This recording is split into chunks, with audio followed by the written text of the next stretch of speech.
In late November 2020, I went to the Dominican Republic. This was I believe it was my sixth trip.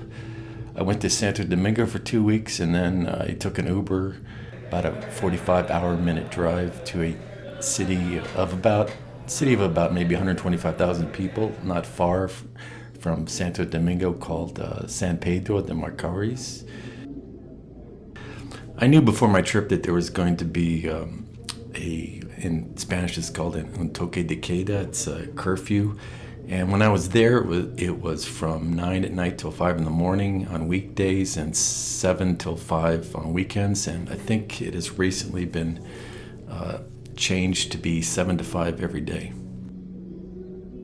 So my trip was pretty peaceful. That's what I was expecting. It was nice to get out of Canada for a few weeks, and it could be a few more months before I'm able to travel again due to the situation.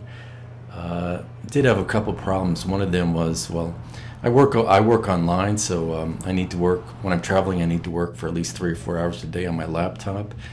And on this trip, my MacBook Air, the internal modem died, and I couldn't do anything to fix it. So luckily, I was staying less than a 10-minute walk from the best Apple store in Santo Domingo. So I go in there and I asked just for a Wi-Fi adapter, and that's just an adapter you can plug into your USB port to connect to the internet. And for some reason, he said they didn't have them, and I'd have to leave my computer there for 5 days. And I'm like, what? This makes no sense at all. Anyways, after a couple days of pretty much working on my iPhone, I go back there and talk to another guy, and we have one right here. He had one in a corner there. And another problem I had was this happens quite often, is my iPhone, the charger cord died, and I was charging my iPhone, and the charger percentage was going down, which was quite alarming, obviously, if you're charging your phone and it's going from 50 to 45 to 40.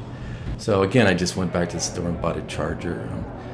If you're staying someplace a little bit more remote, it could be a problem getting a new charger. So it's a good idea to take a backup charger and some backup cords if you're traveling to perhaps a more remote location.